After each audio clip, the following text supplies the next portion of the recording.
Hello everyone, hope I am audible. Please confirm करें सभी को मेरी आवाज आ रही है क्या?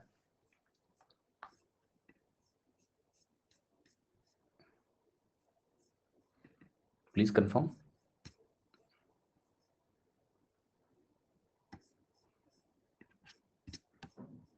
कितने सवाल हो गए थे?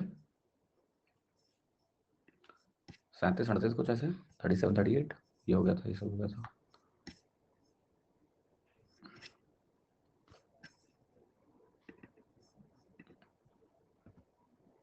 बयालीस तक हो गए थे। लेंथ ऑफ डीसी हमने निकाली थी, 42 हो गए थे ना। तो 43 से करना है हमें आज, राइट? 43 ऑनवर्ड्स हमें आज करना है। ठीक है, चलिए, बहुत बहुत धन्यवाद। सवाल नंबर 43 से हमें शुरुआत करनी है आज। ओके, चलिए देखते हैं फिर सवाल नंबर 43 क्या है। डायग्राम बनाना पड़ेगा इसका, तो अच्छा सवाल है। And then we will solve. So let's see question number 43। ये सीपीओ एग्जाम में पूछा गया सवाल है, 11 दिसंबर शिफ्ट 2 सीपीओ एग्जाम। चलिए,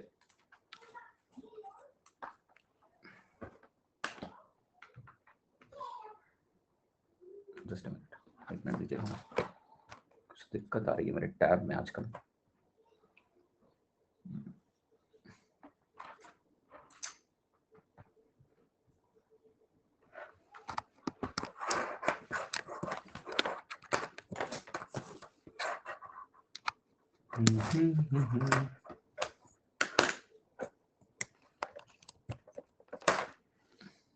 नहीं, वायर का प्रॉब्लम है। नया बैकअप रखा हुआ है, ऐसा नहीं है, एक बैकअप टैब है। सो अगर ये कार्य नहीं करेगा तो उसको निकालेंगे, अभी पैक रखा हुआ है, चल गया। ठीक है, ये सुन के कि बैकअप है इसका, it is started working.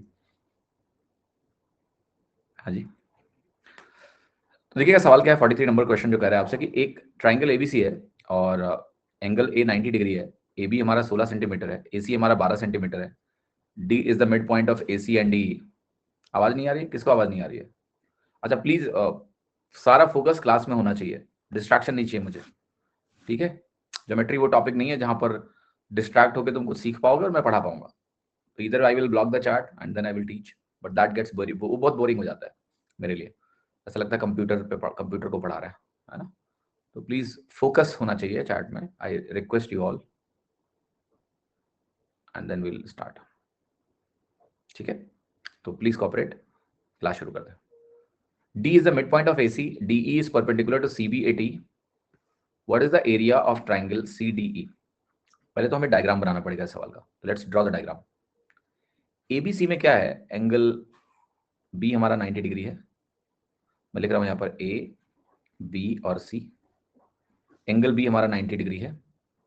AB की वैल्यू हमारी 16 सेंटीमीटर है और AC हमारा 12 सेंटीमीटर है। तो अगर हमारा एंगल A 90 डिग्री, तो मैं पहले नॉमेनक्लेचर को सही करना पड़ेगा। यस, आई एग्री कि ये 90 डिग्री है, तो I will say angle A 90 degree है और ये हम कुछ कहेंगे हमारा B है, ये हमारा C हो जाएगा। तो यहाँ हाइपोटेनस जो आपका बनेगा ना, वो BC बन जाएगा। तो दैट चेंज इज देयर, वो चेंज है यहाँ पर। अब आप कहोगे AB 16 है, AC हमारा 12 है, तो can you tell me what will be this value? Pythagoras लगा के अभी ट्रिपलेट जब पढ़ेंगे तो आपको 20 तुरंत दिखने लगेगा, बट आप अभी चाहो तो पाइथागोरस लगा लो और 20 लिखो यहाँ पर। 20 इंपॉर्टेंट है लिखना, 20। अब जरा देखते हैं, कह रहा है डी एक मिड पॉइंट है AC का। तो D हमारा AC का मिड पॉइंट हो गया, तो ये D पॉइंट हो गया, राइट? तो मैंने कहा D है, AC का मिड पॉइंट हो गया। DE हमारा CB के परपेंडिकुलर है। तो DE अगर CB के परपेंडिकुलर है तो क्या हम यहां से परपेंडिकुलर डालेंगे इस पे? यस। तो ये हमारा DE जो है, वो D पॉइंट जो है, यहां से मिड पॉइंट लिया, मिड पॉइंट से हमने परपेंडिकुलर डाला CB पर, तो ये E बन गया। आपको CDE का एरिया निकालना है, इसका एरिया निकालना है कि क्या होगा। इस ट्राइंगल का आपको एरिया कैलकुलेट करना है, फिगर आउट करना है कि इसका आंसर क्या है, राइट? तो इसमें कोई शंका नहीं होनी चाहिए कि ये सिमिलर है, क्योंकि जैसे ही मैं आपको एक एंगल दिखाऊंगा और वो ये वाला एंगल है कि ये थीटा है, अगर ये एंगल थीटा है तो राइट एंगल ट्राइंगल में बस एक ही एंगल तो कॉमन चाहिए होता है सिमिलैरिटी सिद्ध करने के लिए। तो वो है, क्योंकि ये कॉमन एंगल ले जाएगा। सी बड़े वाले ट्राइंगल को देख लो, आप ट्राइंगल देख लो जैसे CBA देख लो, और आप ट्राइंगल देख लो CECDA CDE, they have to be similar ना, बिकॉज एक 90 के अलावा एंगल सेम हो गया, कॉमन है। अब जब भी दो राइट एंगल ट्राइंगल हो जो कि सिमिलर हो, उनको कंपेयर करना हो, तो सबसे आसान तरीका क्या होता है? एक करेस्पॉन्डिंग साइड जो है नोन है, वो है हाइपोटेनस। हाइपोटेनस 90 डिग्री के अपोजिट आता है और एक ही होता है ट्रायंगल में, राइट एंगल ट्रायंगल में एक ही हाइपोटेनस होता है। तो हाइपोटेनस करस्पॉन्डिंग साइड्स होते हैं, बाकी दोनों परपेंडिकुलर में थोड़ा सोचना पड़ेगा कौन सा वाला किसके करस्पॉन्डिंग है। हाइपोटेनस लेकिन करस्पॉन्डिंग है। तो जैसे यहां पर आप आओगे, आप कहोगे ये अगर मिड पॉइंट है तो ये वैल्यू 6 हो गई, ये अगर 6 हो गई तो मैं कहूंगा 6:20। बड़े वाले ट्रायंगल में जो 20 है वो छोटे वाले ट्रायंगल में 6 है, तो 3:10 आपका बन गया करस्पॉन्डिंग साइड्स का रेशियो। छोटे वाले ट्रायंगल में जो 3 है, बड़े वाले ट्रायंगल में वो क्या है 10 है, तो वो रेशियो बन गया आपका। जैसे रेशियो बन गया, अब आप सीडीई का अगर एरिया निकालना चाहते हो तो बहुत सिंपली लिख सकते हो। कैसे लिख सकते हो? आप सिंपल से बोलोगे कि जो बड़ा वाला मेरा ट्रायंगल है उसका एरिया है 1/2 × 16 × 12। चूंकि छोटे वाले ट्रायंगल की जो भुजा है वो 3/10 गुना है, तो उसका जो एरिया बनेगा वो 9/100 गुना बनेगा। इसका मुझे 9/100 गुना कर देना है, मेरा आंसर आ जाएगा। तो आप यहां से 2 से डिवाइड करिए, 2 × 8 = 16, यहां से बनेगा 12 × 8 = 96, 96 × 9/100, ये हो गया 100 - 36, 900 - 36, 900 - 36 864/100, 8.64 आपका आंसर आ गया, ये ऑप्शन। क्लियर? समझ में आई बात? सबसे पहले तो हमें ये सोचना है कि दो राइट एंगल ट्रायंगल यहां सिमिलर क्यों हैं। अगर वो सिमिलर हो गए तो उन दोनों के मुझे हाइपोटेनस यानी कर्ण पता है, और अगर मुझे उनके हाइपोटेनस मालूम है तो क्या मैं ये तुरंत बोल दूंगा कि यार हाइपोटेनस का रेशियो ही करस्पॉन्डिंग साइड रेशियो है? यस, हाइपोटेनस का रेशियो अगर करस्पॉन्डिंग साइड का रेशियो है तो एक का हाइपोटेनस 6 है, दूसरे का हाइपोटेनस 20 है। 20 कैसे? अमन एक पाइथागोरस नाम के बहुत महान गणितज्ञ हुए, और अगर आप ये बोल दो कि हम पाइथागोरस के बारे में नहीं जानते हैं तो मैं तुरंत ही पूछूंगा कि 10वीं में कैसे 10वीं में क्या किया था। तो ये मत बोला कि तुम्हें पाइथागोरस नहीं आता है, डोंट से दिस। तो पाइथागोरस थ्योरम से 16, 12, 20 हो जाता है। जिन लोगों को पाइथागोरस ट्रिपलेट पहले से पता है उनके लिए ठीक है, बाकी ट्रिपलेट बाद में पढ़ाऊंगा मैं। 9/100 कैसे आया भैया? ये भी तुम्हें बता चुका हूं कि जब दो ट्राइंगल सिमिलर होते हैं, तो तुम्हें बताया कि नहीं बताया कि सिमिलर ट्राइंगल के केस में अगर साइड 3/10 है तो एरिया 9/100 होगा, स्क्वायर हो जाता है ना। अगर छोटे वाले ट्राइंगल का साइड बड़े वाले ट्राइंगल का 3/10 है तो एरिया क्या होगा? उसका स्क्वायर टाइम्स होगा, 9/100 गुना हो जाएगा। मैंने बड़े वाले ट्राइंगल का एरिया लिखा है 1/2 × 16 × 12, उसको मैंने क्या किया? उसको मैंने सिंपली 9/100 गुना कर दिया और मेरा आंसर आ गया। यस और नो? समझ में आया? तो इस तरह से आपका उत्तर 8.64 आ गया। देखने को आप यूनिट डिजिट भी देख सकते थे यहाँ कि 9 × 6 तो अंत में 4 ही आएगा, एक ही ऑप्शन में वही सही होगा, वो सब ठीक है।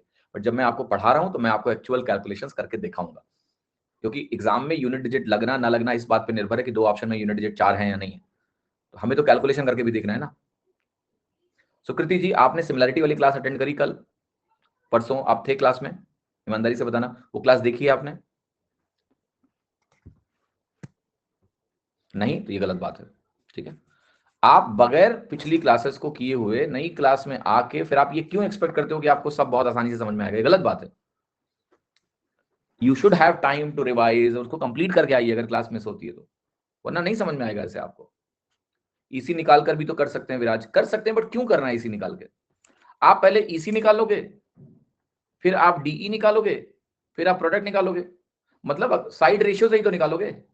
जब साइड रेशियो तुम्हें पता लग ही गया भैया, तो काहे दो चीजें हम निकालोगे बैठ के? जब तुम्हें पता है कि ए से बी जाने का रास्ता देखो ऐसा सीधा सीधा रास्ता है, तो फिर क्या तुम जाके वो हिमालय से घूम घाम के आओगे? क्यों? सीधा जाओ ना, रास्ता पता है तो। Don't make things unnecessarily complex. तो आंसर आ गया। चलिए अगला सवाल देखते हैं। राइट, अभी ये सवाल छोड़ दीजिएगा, ट्रेपेजियम का सवाल यहाँ गलती से प्रस्तुत हो गया है। राइट, एमएन की लंबाई we are not going to do that, although ये जो एमएन की लंबाई है ये थोड़ा पैरेलल स्ट्रक्चर पे बेस्ड होता है, बट ट्रेपेजियम हम अलग से पढ़ेंगे, इसका फॉर्मूला अलग से पढ़ेंगे, ये सवाल अलग से हो जाएगा, ठीक है, इसको अलग से छोड़ दो। 45वें सवाल पे आओ। एक चित्र आपको दिया है और यहाँ दिया हुआ है कि ये जो P और Q है, ये P और Q आपका मिड पॉइंट है AB और AC का, AB और BC का, AB और BC का मिड पॉइंट हमारा P और Q है। राइट, PS हमारा SR के बराबर है, ये जो PS है हमारा वो SR के बराबर है, ये भी दिया हुआ है। आपको ट्राइंगल PQR का अनुपात ट्राइंगल ABC से निकालना है, एरिया रेशियो। अब देखो यहाँ एरिया रेशियो जरूर निकालना है, बट यहाँ कहानी कुछ और ही है। एरिया रेशियो निकालना बहुत आसान होगा, बट इसके पीछे की जो कहानी है वो काफी जबरदस्त होती है। जरा उस कहानी पे फोकस करते हैं, ठीक है, वो त्रिभुज से पूरा लेना देना है। तो देखिएगा इस सवाल को गौर से। आप मुझे एक बात बताओ कि ये जो PQ रेखा है, क्या ये PQ रेखा AC के पैरेलल होगी या नहीं? बिल्कुल होगी।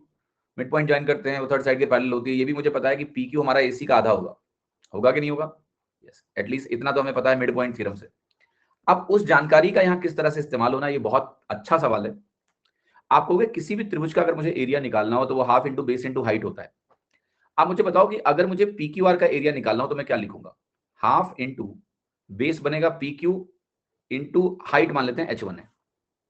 अगर मुझे एबीसी का एरिया लिखना हो तो मैं लिखूंगा हाफ इंटू, और चूंकि यहाँ पी क्यू और एसी में एक रिश्ता मुझे पता है तो मैं बेस यहां पर मानूंगा एसी को, और यहां पर वैल्यू क्या आएगी h2, हाइट जो भी होगी इसकी।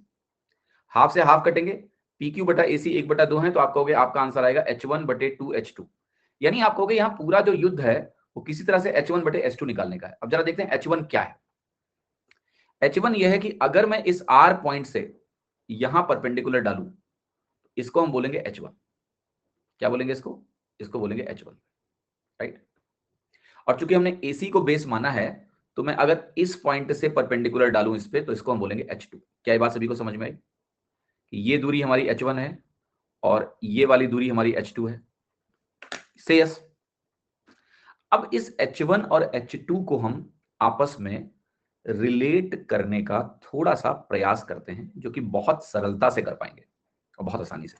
एक बात बताओ मुझे, अगर मैंने R से PQ पर एक परपेंडिकुलर डाला है, तो क्या वो लाइन AC पर भी परपेंडिकुलर होगी या नहीं होगी? क्योंकि PQ और AC पैरेलल है, तो अगर एक लाइन पे परपेंडिकुलर है, मैं दूसरा फिगर नहीं बनाऊंगा रोहित जी, आप बस ध्यान से देखो, इसी में समझ में आ जाएगा। पूरी बात सुनो, सब समझ में आ जाएगा आपको, राइट। मैं एक्सप्लेन कर रहा हूं ना सामने बैठ के, ऐसा नहीं कि आपके सामने सिर्फ फिगर है, मैं भी हूं, मैं एक्सप्लेन कर रहा हूं उसको। आर से मैंने PQ पे परपेंडिकुलर डाला है, मैंने B से AC पर परपेंडिकुलर डाला है। अब मैं कह रहा हूं जो PQ पे परपेंडिकुलर है वो AC पर भी परपेंडिकुलर होगा ही होगा, क्योंकि ये दोनों पैरेलल रेखाएं हैं। ये बात क्लियर है? तो ये जो इतनी दूरी तुमने यहां लिखी है, ये जो दूरी है, इसको जरा गौर से पढ़ो, बताओ क्या है ये डिस्टेंस है दो पैरेलल लाइंस के बीच में। Yes, distance between two parallel lines. अब यहां देखो, यहां जो परपेंडिकुलर तुमने AC पे डाला है वो PQ पर भी परपेंडिकुलर होगा, क्योंकि दोनों पैरेलल हैं, सेम लॉजिक। ये दूरी क्या हो गई? ये भी है distance between same two parallel lines. और दो पैरेलल लाइंस के बीच की जो दूरियां होती हैं वो तुम कहीं भी निकाल लो, हमेशा बराबर ही आएंगी। They are always equal, they can not be different. तो इतना इतना पोर्शन तो बराबर है, लेकिन यार ये हाइट में इतना ही पोर्शन नहीं, और भी तो है। अब हम फिर से मिड पॉइंट थ्योरम का यूज करेंगे। देखो, ये पॉइंट मिड पॉइंट है, एस पॉइंट PR का मिड पॉइंट है, और जो PQR ट्राइंगल है उस PQR ट्राइंगल में ST क्या होगा जरा बताओ?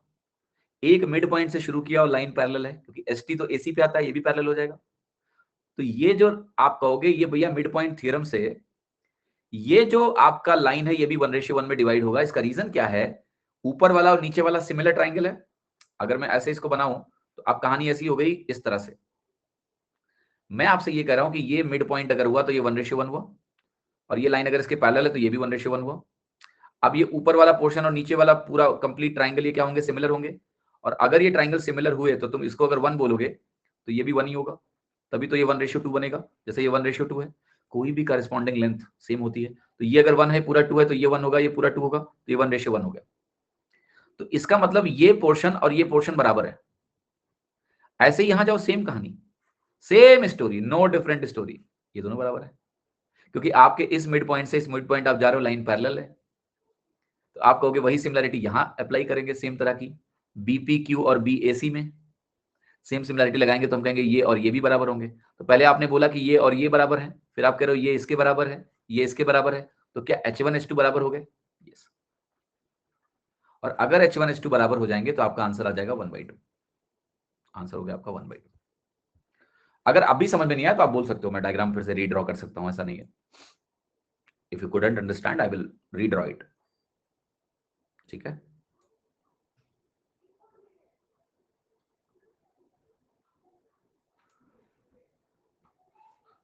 बट रीड्रॉ का मतलब है एक बार और, बार बार नहीं, राइट। फोकस से बैठिए, ध्यान से। ओ का क्या यूज था? हर चीज का यूज थोड़ा ना होता है। तुम्हारे शरीर में एक अपेंडिक्स करके चीज होती है, डॉक्टर बोलते हैं उसका कोई यूज नहीं है, कुछ भी दिक्कत होती है कहते निकाल दो। ठीक है, या तो उसका यूज नहीं है, लोगों को अभी तक पता नहीं, भगवान। मेडिकल साइंस कहता है उसका कोई यूज नहीं, निकाल दो, अपेंडिक्स में दिक्कत निकाल दो, राइट। तो मैं एक बार बड़ा क्यूरियस होगा, कुछ तो यूज होगा उसका, मतलब ईश्वर ने ऐसे तो नहीं दिया होगा, बट जो भी हो, मतलब उसको तुरंत निकाल देते हैं, उसका कोई यूज नहीं है। हाँ जी,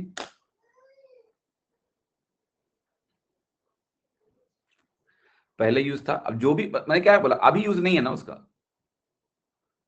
बट है ना शरीर में तो निकाल देते। तो ऐसे ही अगर दिया हुआ है इसका कोई यूज नहीं है, क्या करें उसके लिए? ठीक है, नहीं मैं विज्ञान में नहीं जा रहा हूं कि कब जरूरत, अभी जरूरत नहीं है ना, वो सवाल कर रहा हूं मैं, अभी जरूरत नहीं ना उसकी, बस। तो ऐसे ही जो दिया नहीं जरूरत है इसकी, क्या करोगे तुम इसके लिए?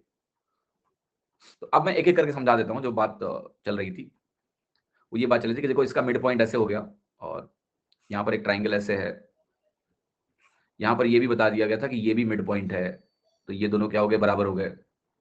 ये दोनों पैरेलल होंगे, ये भी आपको समझा दिया गया है, अगर ये दोनों पैरेलल होंगे तो ये भी मिड पॉइंट होगा। अब जो इंपॉर्टेंट बात है वो ये है कि अगर मैंने यहां से इस पे एक परपेंडिकुलर ड्रॉप किया है, तो मैंने ये समझाया पहले, तो ये इन दोनों के परपेंडिकुलर होगा। दूसरा ये बात समझना है तुमको कि ये दोनों 1:1 होंगे, अगर ऊपर वाला 1 होगा तो नीचे वाला भी 1 होगा। क्यों होगा? क्यों होगा? इसलिए होगा क्योंकि ऊपर और नीचे वाले ट्राइंगल सिमिलर बन जाएंगे। मतलब अगर मैं इस पॉइंट को नेम दूं, यहीं से नाम उठा लो, PQR, PQR, इसको S और T बोला गया, तो आपका जो SRT है और जो PRQ है, ये ट्राइंगल सिमिलर है या नहीं है? They are similar, and because of that similarity, ये जो कि मिड पॉइंट है तो ये 1:1 है, यहां पर भी ये 1:1 ही बनेगा। क्योंकि एक्चुअली में क्या है कि SR का रेशियो PR से 1/2 है, तो करस्पॉन्डिंग साइड्स में हम कहेंगे ये R है, इस पॉइंट को आप कुछ भी बोल दो, M बोल दो। RM का रेशियो, इस पॉइंट को D बोल देते हैं, RM का रेशियो RD से भी 1/2 बनेगा, तो RM 1 हो गया, RD 2 हो गया, तो ये 1 और 1 बन गया। यही मैं समझा रहा हूं, राइट? फिर अगली चीज तुम्हें क्या समझाई मैंने? अगली चीज तुम्हें यह समझाई मैंने कि भैया देखो यहां से अगर एक परपेंडिकुलर डाल दोगे ना इन दोनों पे, अगर इन दोनों पे आप परपेंडिकुलर डालोगे ऐसे, जस्ट मिनट एक कर दीजिएगा मैं आप।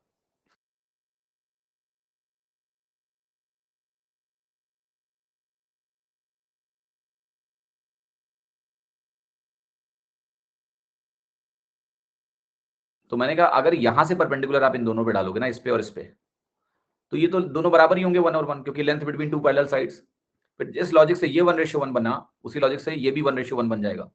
तो कुल मिला के दोनों की हाइट्स बराबर हो गई, ये मतलब हुआ। और दोनों की अगर हाइट्स बराबर हो गई तो जब हम एरिया रेशियो निकालने जाएंगे, PQR में PQ बेस है, और यहां पर आप बेस AC को ले लो जिसपे आपको ये परपेंडिकुलर मिला, तो AC पे ये परपेंडिकुलर है, PQ पे ये परपेंडिकुलर है, परपेंडिकुलर्स बराबर है, बेस का रेशियो 1/2 है, तो आंसर 1/2 हो गया। क्लियर है? यस।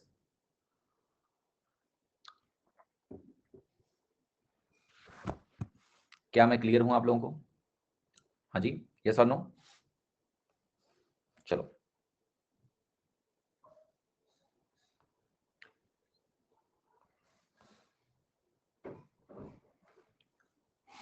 नहीं क्वेश्चन क्लियर है? नहीं क्वेश्चन क्लियर है, क्या होता है?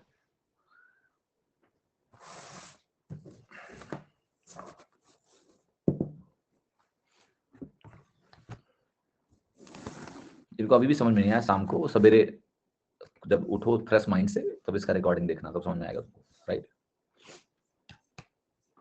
हाँ जी, चलो अगला सवाल देखते हैं। 46वां सवाल।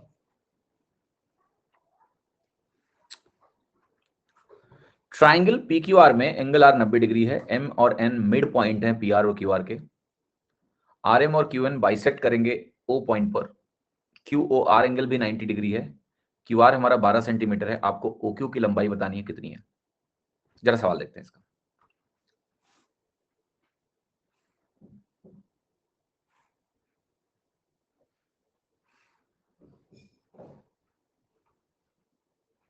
PQR एंगल R आपका 90 डिग्री हो गया, M और N मिड पॉइंट है साइड PQ और PR के, तो ये मिड पॉइंट हो गया।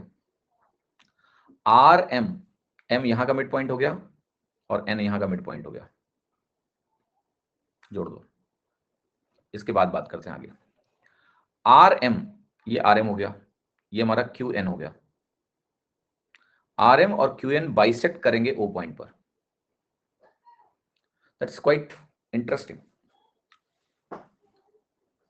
QOR एंगल जो है, ये एंगल भी 90 डिग्री है, राइट? ये भी 90 डिग्री दिया हुआ है। आपको बताना है कि अगर QR मुझे 12 सेंटीमीटर दिया हो, ये 12 दिया हो, तो हमारे OQ की लंबाई क्या होगी, what will B length of OQ, और ये OQ की लेंथ हमें बतानी है। अब देखिए यहां पर एक शब्द लिखा है bisect. This is very interesting, this is very interesting. Can they bisect, मेरा सवाल है क्या ये बाइसेक्ट कर सकते हैं, और बाइसेक्शन का मतलब क्या होता है।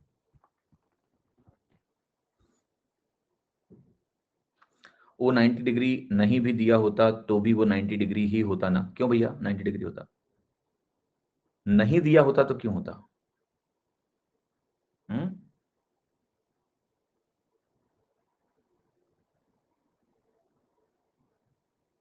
बाइसेक्ट शब्द यहां गलत है। बाइसेक्ट शब्द इसलिए यहां गलत है क्योंकि बाइसेक्शन का मतलब होता है इक्वली डिवाइड होना, जो कि यहां नहीं हो रहा है। It should not be bisect, it should be intersect. It is not bisect, it is intersect. ठीक है, पहले तो ये काटो, ये बाइसेक्ट नहीं हो रहा है भैया, ये इंटरसेक्ट हो रहा है। समध्य विभाजित नहीं हो रहा है, ये विभाजित हो रहा है। क्यों, क्योंकि मैंने आपको कल एक छोटी सी बात बताई थी कि अगर आपने मीडियंस खींचे कभी भी, मीडियंस का पॉइंट ऑफ इंटरसेक्शन सेंट्रॉइड है, ये क्या है भाई, एन पॉइंट अगर मध्य बिंदु है ये इसके बराबर है, एम पॉइंट अगर मेरा मध्य बिंदु है, तो क्यू को एन से ज्वाइन करने पे एक माध्यिका मिलेगी, मीडियन मिलेगा। आर को एम से ज्वाइन करने पे एक माध्यिका मिलेगी, मीडियन मिलेगा। तो मीडियंस का जो पॉइंट ऑफ इंटरसेक्शन होता है वो सेंट्रॉइड कहलाता है, गुरुत्व केंद्र कहलाता है। और गुरुत्व केंद्र में हमेशा ये चीजें 2:1 में बढ़ती है, ये 2:1 में बटेगी। ये चीज इक्वली बाइसेक्ट कभी नहीं हो सकती है। ये 90 डिग्री है, ये एक इन्होंने चीज बताई है, ये भी 90 डिग्री होना जरूरी नहीं होता है, पर हाँ 90 डिग्री हो सकता है, तो उस कंडीशन में कोई कमी नहीं है, ये 90 डिग्री हो सकता है। आई हैव नो ऑब्जेक्शंस और प्रॉब्लम विद दैट कि 90 डिग्री है, that's okay, that can be, but bisect हो ही नहीं सकता, वो हमेशा 2:1 होगा।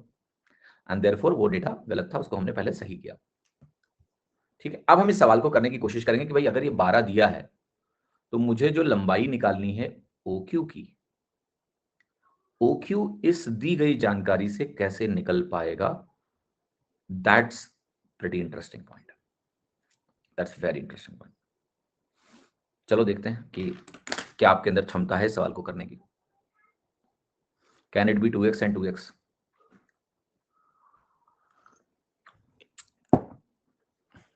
जो भी करना है करो, आई डोंट नो, मैं क्यों बोलूं, ये ध्यान रखना बस, लेकिन ये 2:1 है, ये 2:1 नहीं है। ऐसी गलती ना करें कि अपनी मर्जी से कुछ भी खेल खेलने लगे। अच्छा सवाल है, अच्छे सवालों को थोड़ा इज्जत दो, कुछ सिमिलरिटी वगैरह लगाओ यार, मतलब ऐसे क्यों घबरा रहे हो।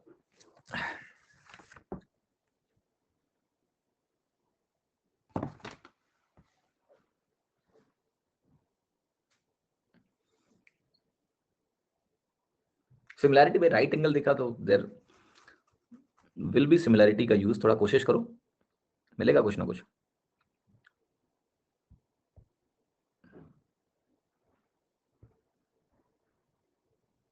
आज कितनी तारीख होगी, 29 फरवरी।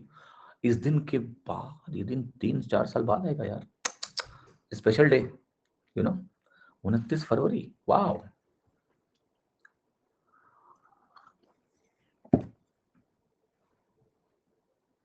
आज वो वाला एक्स्ट्रा डे है साल भर में जो मिलता है, 3 साल में मिलता है, स्पेशल दिन है भैया, ये दिन अगले साल नहीं आएगा। लीप ईयर वाला आज ही है, वो अगला दिन एक्स्ट्रा वाला दिन, सोचो कितना स्पेशल दिन है आज। इसके बाद जब ये अगला दिन आएगा तब तक सोचो क्या हो चुका होगा, क्या पता तुम्हारी शादी हो चुकी हो, है ना। तब तक तुम्हारे इंस्टाग्राम पे न जाने 1 लाख फॉलोअर्स हो, सेलेक्ट हो गए, फिर बढ़िया वीडियो बना रहे हो तुम, हैं, मजे ही मजे।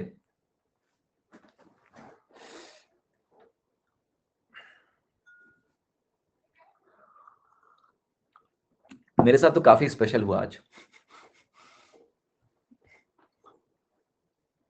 ठीक है, हम गए थे ऐसे चाय पीने आज दोपहर में कि चलो चाय पी के आते हैं बाहर। तो एक जगह क्या था कि बहुत भीड़ होती थी वहां, जब गाड़ी पार्क करो तो बहुत भीड़ होती थी, आज बहुत सन्नाटा था वहां पर। तो पहले तो मुझे शक हुआ कि शायद कहीं यहाँ से गाड़ियां तो नहीं उठा रहे हैं पुलिस वाले, इतना खाली क्यों, ये तो हमेशा भरा भरा रहता है। फिर मुझे लगा क्या पता अभी नहीं, वर्किंग डे में भी कभी वहां मुझे आज तक खाली नहीं मिला। उतना खाली था कि मुझे लगा यहाँ आज कुछ घपला है। बट फिर मैंने ट्राई किया कि भाई वहां जो पार्किंग स्पेस है, मतलब बिल्डिंग के अंदर, वहां पार्क करते हैं, तो उन्होंने बोला फुल है, जगह नहीं है। अब ये सबसे बड़ी विडंबना है, people park on road because there is no parking space, what to do. वो भी एक प्रॉब्लम है ना, कैपेसिटी ही नहीं है पार्किंग। तो उन्होंने कहा फुल है हमारे यहाँ, तो there was no choice but to park there. वो सन्नाटा थोड़ा लगा कि कुछ गड़बड़ है, बट नहीं, थोड़ा ठीक है, खाली अब लगाते हैं, देखेंगे। When I came back after tea, car was not there as expected. I was not surprised because I knew there is a risk. So ऐसा नहीं हुआ कि कार गायब हो गया, कहाँ गई कार। एक पहली बार ऐसा हुआ था तो ऐसा लगा था कि कहाँ गई कार, कहाँ गई। एक थोड़ा कि शायद चोरी हो गई है, आज लगा कि हाँ गई, ले गई पुलिस। सबसे बड़ी प्रॉब्लम क्या है पता है आपको, कि जब गाड़ी ये लोग लेके जाते हैं ना, तो यार या तो मैसेज कर दो कि कहाँ लेके गए हो, लोकेशन भेज दो, कुछ नहीं, गाड़ी लेके चले जाएंगे। अब this is now the responsibility of the owner of the car to figure out कि मेरी गाड़ी कहां पर है। तो वो ट्रेजर हंट जो है मस्त चलता है।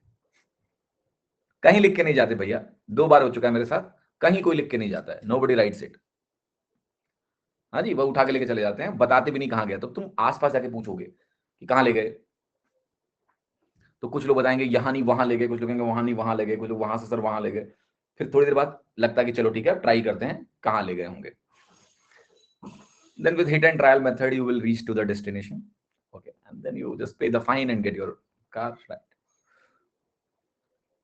So that's what happened in the afternoon. And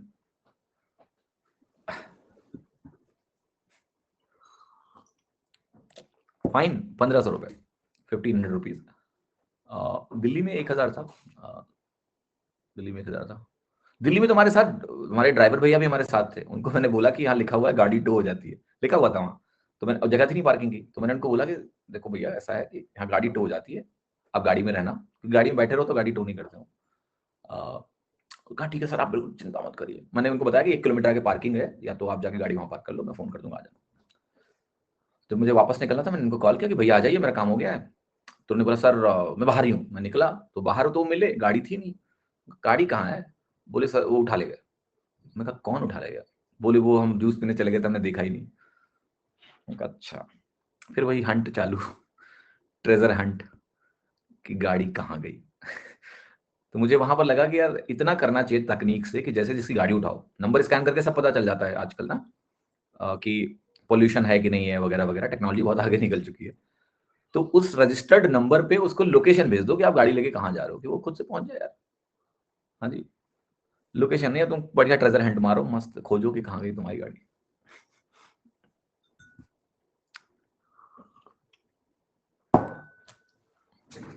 ₹1510 की चाय, नहीं वो चाय भी 10 की नहीं थी, चाय भी काफी कॉस्टली थी। चाय की टोटल बिल थी 489 रुपीज, 2 चाय की। So in that way it's around 1000 rupees for a tea, quite costly, yes.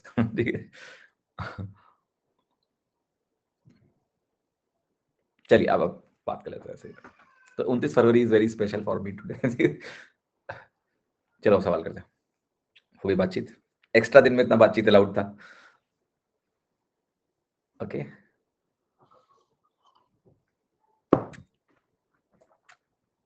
चाय ही पीना था, घर पे बना लेते, घर पे ही बना के पीते हैं चाय यूजुअली।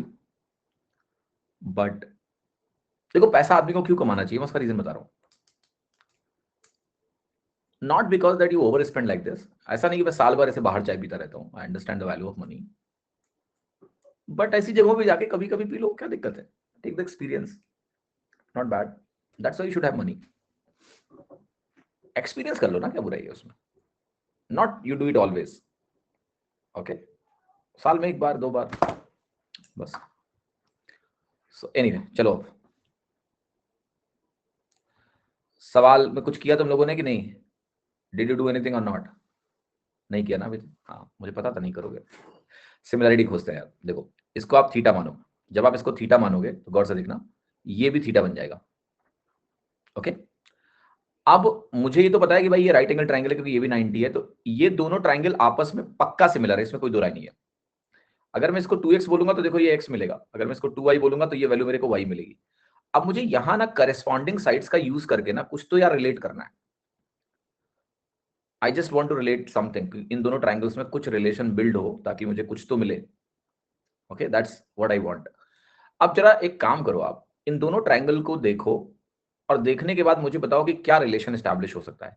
90 डिग्री पे थीटा के सामने y है और नीचे यहाँ 2x है, तो y बटे 2x हुआ है।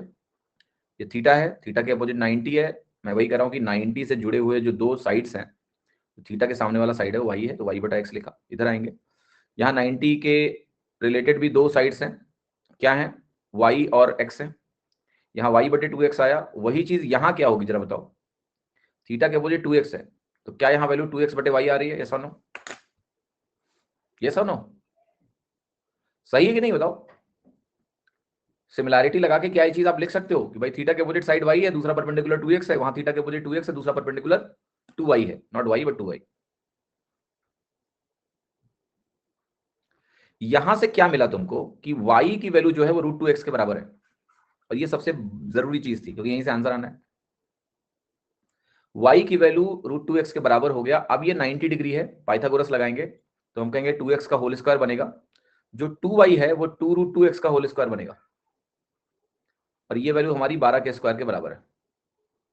अब मैं थोड़ा एक कार्य कर रहा हूं, ये 12 को मैं 12 स्क्वायर नहीं लिखूंगा, मैं इसको a स्क्वायर लिखूंगा। एग्जाम में सवाल स्टैंडर्ड सवाल की तरह a लिख के आ सकता है। अब ये वैल्यू देखो क्या बनने वाली है आपकी, यहां बनेगा 4x स्क्वायर, यहां बनेगा 8x square is equal to a square. यहां से बनेगा आपको 12x square is equal to a square. यहां से x स्क्वायर की वैल्यू बनेगी a स्क्वायर बटे 12, यहां से x की वैल्यू मिलेगी a बटे 2√3। ये आंसर है, इसको याद रखो। अब a की वैल्यू 12 रख लो, 6 बटे √3 आएगा जो कि 2√6 के बराबर है। अगर आप इसको सॉल्व करोगे तो वैल्यू आपकी 2√6 के बराबर आ जाएगी।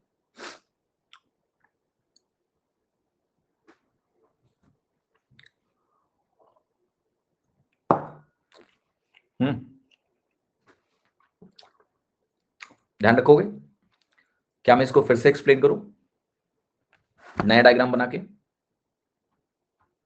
चलो देखना ध्यान से, क्योंकि ये बहुत बहुत जरूरी केस है, इसमें ना आपको ये चीज ध्यान रखना पड़ेगा। क्योंकि मैंने क्या बोला है इस सवाल में, इस सवाल में पहले तो उन्होंने बोला कि यार एक लाइन ऐसे है, एक लाइन ऐसे है, ये दोनों 90 डिग्री पे हैं, राइट। क्योंकि ये मिड पॉइंट्स थे, ऐसे ऐसे ऐसे और ऐसे ऐसे, और मिड पॉइंट होने की वजह से ये 2:1 में बटेगा, तो मैंने इसको बोला 2x, इसको बोला x, इसको बोला 2y, इसको बोला y। आई थिंक इतने तक किसी को दिक्कत नहीं होगी। फिर मैं अभी टर्मिनोलॉजी लिख देता हूं, अगर आपको थोड़ी सी भी दिक्कत हुई ना, दिक्कत नहीं होनी चाहिए, क्योंकि समझ में आना बहुत आवश्यक है। ABC हो गया। आप इस पॉइंट को मैंने वहां क्या बोला था, PQR है, छोड़ दो नोटेशन, इसको मैं O बोल देता हूं। एक्स और वाई अलग अलग क्यों ले रहे हैं अभिनव जी? दोनों मीडियन की लेंथ बराबर होगी क्या? आप बताओ मुझे। रेशियो 2:1 होता है, मीडियन की लेंथ थोड़ी ना बराबर है कि हम सबको 2x और y हो, नहीं ना, अलग अलग है ना। सो जब आपने ये लिख लिया, इसके बाद का पॉइंट देखना, ये m है और n है। मैं कुछ लिखने जा रहा हूं, उसको बहुत गौर से सुनना। मैंने कहा ये एंगल अगर थीटा है तो क्या ये एंगल भी थीटा होगा? यस, क्योंकि ये थीटा होगा। ये 90 है तो ये 90 माइनस थीटा होगा, ये भी 90 है क्योंकि ये 90 है तो ये थीटा बनेगा। इसके बाद बस ये बात आप लोग सभी लोग समझ लो और बोल दो कि हाँ बिल्कुल समझ में आ गया, कि COB सिमिलर होगा BOM से। ये चीज आप बोल दो कि हाँ बिल्कुल क्लियर है, इसमें कोई दिक्कत नहीं है। क्लियर? यस, आई होप किसी को भी इसमें तकलीफ नहीं होनी चाहिए। अब मैंने देखिए सिंपल सी एक बात बोली है, जिसको यहां पर वापस से मैं लिख के दिखाऊंगा, सभी लोग देखें ध्यान से। यहां जो OM है वो क्या है? Y है, और यहां जो OB है या BO है वो ये है। तो OM बटा BO मैंने अगर इधर लिखा तो इधर क्या आएगा? OM की जगह यहां OB है, OB लिख लीजिए। जो BO है उसकी जगह यहां CO है, तो यहां CO लिख लीजिए। जब मैंने ये सब लिख दिया तो जरा देखिए, OM की वैल्यू y है, BO की वैल्यू यहां 2x है, OB की जो वैल्यू है वो यहां 2x है, OB BO एक ही चीज है, और जो CO है उसकी वैल्यू क्या है? 2y है। So the simple game here is, 2 से 2 कट जाएगा और आप ये कहोगे कि y स्क्वायर जो है हमारा वो 2x स्क्वायर के बराबर है। वाई स्क्वायर हमारा जो है वो 2x स्क्वायर के बराबर है, यानी y की वैल्यू हमारी जो है वो √2x के बराबर है। तो इससे y और x में एक रिलेशन मिल गया। तो ये जो 2y है ना, ये किसके बराबर हो गया? y की वैल्यू अगर आप √2x रखोगे तो ये 2√2x के बराबर हो गया। तो ये जो 2x है और ये 2√2x है, इसके बाद अगर आप पाइथागोरस लगाओगे तो ये बनेगा 4x स्क्वायर, यहाँ से बनेगा 8x स्क्वायर, तो ये वैल्यू बनेगा 12x स्क्वायर। तो इसको मैं लिख सकता हूँ, ये वैल्यू मेरी 12x के बराबर है, √12x के बराबर है, √12x के बराबर है। अब ये जो भी साइड दिया हो a, तो ये वैल्यू √12x हो गया। ये चीज आपको ध्यान रखना है, ये 2x, ये 2√2x और ये √12x, ये a के बराबर है। इज इट क्लियर और नॉट? अब सवाल में a की वैल्यू क्या दी थी जरा बताओ? a की वैल्यू मुझे दी हुई थी 12, तो लगा लेंगे, x की वैल्यू निकल जाएगी। OQ ही पूछा है यहाँ पर, OQ की वैल्यू क्या है? सॉरी, 2√2x की वैल्यू पूछा हुआ है। तो पहले समझ लेना x है क्या। x ये जब 2x माना मैंने तो इसका x, ये x है। जो सवाल दिया हुआ है मुझे, उस सवाल में a की वैल्यू अगर 12 दी है तो आप कहोगे √12x बराबर 12, x की वैल्यू मेरी क्या गई? √12। और मुझे जो पूछा गया है, मुझे पूछा गया है CO, तो CO की वैल्यू क्या होगी? 2√2x इंटू 2√2 इंटू √12, ये वैल्यू होगी 2√24। और 2√24 में आप 4 अगर बाहर निकालेंगे तो 2 बाहर आ जाएगा 4 से, और 2 बाहर आके 2 से गुणा होकर 4 दे देगा, ये 4 छक्के 24 यानी 4√6 बन गया, ये मेरा आंसर। कुछ समझ में नहीं आ रहा बेटा? अब इसके लिए मैं कुछ नहीं कर सकता हूं, I am sorry. I can explain once, then I can explain twice, drawing another diagram, writing entire notation that is required. अगर अभी समझ में नहीं आ रहा है तो या तो आप सुप्रीमली डिस्ट्रैक्टेड हो अभी, या आपने बीच में ही सरेंडर कर दिया कि हम नहीं समझ पाएंगे। तो इसके लिए आपको घर पे ही प्रयास करना पड़ेगा। आप जैसे बी पे पहले ही थीटा देख लिए, वो हमें नहीं दिख रहा था, बहुत आसान है वो देखना। तो भैया ये थीटा है, ये 90 है, तो ये 90 माइनस थीटा है, तो ये थीटा है। 2-4 बार डायग्राम में बना लो, समझ में आ जाएगा। राइट एंगल ट्राइंगल में बेसिकली होता क्या है कि अगर एक राइट एंगल ट्राइंगल आपने ड्रॉ कर लिया ऐसे, अब इसमें अगर यहाँ एक परपेंडिकुलर डाल दो ना, तो ये थीटा होगा, ये 90 माइनस थीटा होगा, तो ये भी थीटा होगा। तो नहीं आ रहा है तो कोई बात नहीं, धीरे धीरे आ जाएगा, प्रैक्टिस करो थोड़ी सी, ये आपको भी दिखेगा। तो जिनको अभी भी समझ में नहीं आया सवाल, प्लीज घर पे इस पे थोड़ा एफर्ट डालिए, ये आपका काम है आगे, राइट। बट स्टैंडर्ड डायग्राम है, this question can directly come to your exam, please understand clearly. Similarity का ही यूज है, कुछ नया नहीं है। और मैं चाहता हूं ये यूज केस आपके दिमाग में भी रहे, एग्जाम में आप बार बार वैल्यू ना निकालें, ये 2x है, ये x है, ये y होगा, तो ये 2√2x होगा, सो दैट आप जल्दी से आंसर निकालें। तो ये मैं चाहता हूं आप ध्यान रखें, लेकिन कैसे हुआ है? सिमिलरिटी के थ्रू हुआ है, ये चीज भी आपको पता होनी चाहिए। तो अब इस सवाल में आपसे जो पूछा गया, अगर आपसे OQ की लंबाई पूछी गई, तो मैंने आपको अभी निकलवा के दिखाया कि इसका आंसर 4√6 आएगा। क्या करना चाहिए? दोबारा वीडियो देखना, हो जाएगा बस। पहले तो देखो कि रोज तुम क्लास कर रहे हो कि नहीं कर रहे हो, that's the most important thing, ठीक है। सिमिलरिटी तुमने पढ़ी भी कि नहीं पढ़ी। घबराने से ज्यादा लोग परेशान रहते हैं देन कि वो ये कमर कस लें कि मुझे सीखना है, ठीक है। अब देखना एक शब्द बेटा, यहां पर एक शब्द लिखा हुआ है कि सेंट्रॉइड के कोऑर्डिनेट क्या होंगे। सेंट्रॉइड क्या होता है पहले तो ये जानो। सेंट्रॉइड होता है जी। जी जो सेंट्रॉइड होता है इसको हम बोलते हैं हिंदी में गुरुत्व केंद्र। गुरुत्व केंद्र, इसको केंद्रक के नाम से भी जानते हैं। ये कैसे मिलता है? ये मिलता है कि जो माध्यिकाएं हैं उनके पॉइंट ऑफ इंटरसेक्शन से मिलता है। अब ऑल्दो तो ये केस जो है कोऑर्डिनेट ज्योमेट्री का सवाल हुआ, बट इतना आसान सवाल है कि मैं इसको बताए बगैर मानूंगा नहीं, ठीक है।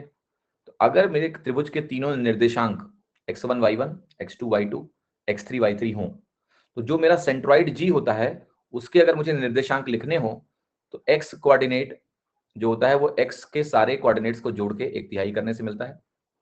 y कोऑर्डिनेट जो है वो y के तीनों कोऑर्डिनेट्स का सम करके 1/3 करने से मिलता है।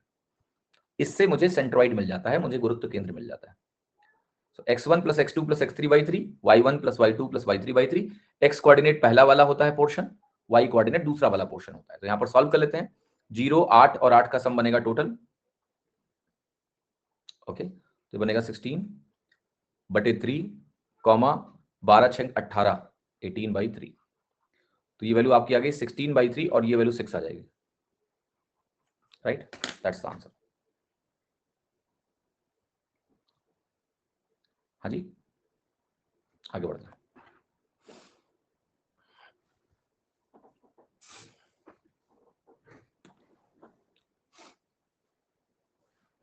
Interesting question. अभी हमने ऐसा कुछ किया है,